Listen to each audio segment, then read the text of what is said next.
So magandang araw po sa inyong lahat mga kapalerista. Yan, pag-usapan natin yung mga nangyayaring impeachment rally ngayong araw na to. Grabe kaliwat kanan yung mga kilos protesta para pababain si VP Sara. Sa katunayan, kaninang umaga, doon sa EDSA, People Power Monument, tinatayang 10,000 tao ang nagtipon-tipon kaninang umaga doon. 10,000 yung nagsisigaw-sigaw na dapat na raw ma-impeach etong si VP Sara. Yan mismo ay galing sa bunganga ng mga reporter na nag-cover doon.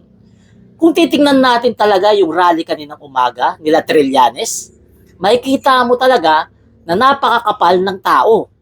Talagang wala nang mahulugan ng karayom sa sobrang daming nagpunta.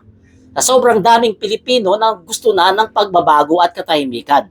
At lahat ng Pilipino na yan, na 10,000 na yan, ay hinihiling na ma-impeach na talaga etong si VP Sara. Ngunit sa kabilang banda, doon sa EDSA Shrine, meron din naman mga nagrally noong isang gabi.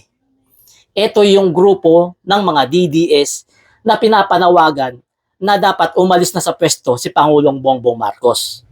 Nagrally sila, walang problema. Kaso ang problema, napapahiya sila. Kasi yung nagpunta, kakarampot lamang. Kung hindi ako nagkakamali, wala pang 20 yang mga yan. Etong mga 20 na to ang nagsasabi na dapat na raw umalis sa pwesto si Pangulong Bongbong Marcos. Subalit yung 10,000 na nagpunta sa rally kanina doon sa EDSA, yun ang nagsisigaw-sigaw na dapat nang ma-impeach etong si VP Sara. Ngayon ang tanong ng ating mga kababayan, bakit kaya hindi kaya ng mga DDS ang magsagawa ng rally na kasing rami niyan?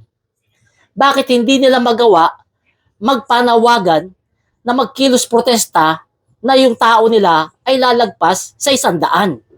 Kasi marami nakakapansin kapag sila ay nagrally, swerte na kung umabot ng 50 yung mga umaattend. Hindi gaya kapag ang nagnanawagan ng rally ay impeach Sara, talagang libo-libo ang nagpupunta.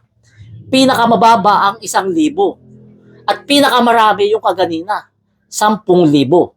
Partida. Wala pa yung mga Marcos supporter dyan. Yang mga nagrarally na yan yung mga tinatawag na mga dilawan. Mga kakamping, yung mga yan. Sila yung mga nagrally kanina na nagpakita ng pwersa na gusto na nila ng pagbabago na dapat ma-impeach na si VP Sara.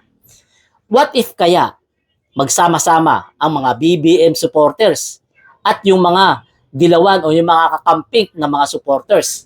Di wala nang nadaanan sa EDSA dahil sa sobrang daming tao yun. Diba? Pero gaya nga ng sinabi ko, sa parte ng mga DDS, nakakalungkot lamang na kasi sa tuwing rally nila, para silang mga basang sisiw na napapahiya sa mga tao. Imbis na makisimpatya sa kanila yung mga dumadaan, pinagtatawanan na lang sila. Imbis na humanga sa kanila yung mga tao, talagang kinukutya-kutya pa sila kasi nga mukha na silang mga basang sisiw doon sa EDSA. Wala tayong magagawa. Talagang ayaw ng mga tao sa panawagan nilang bumaba si Pangulong Bongbong Marcos. Pero sa panawagang impeach Sara, ayun, 10,000 nagpunta kaninang umaga. So hanggang dito na lang. Salamat.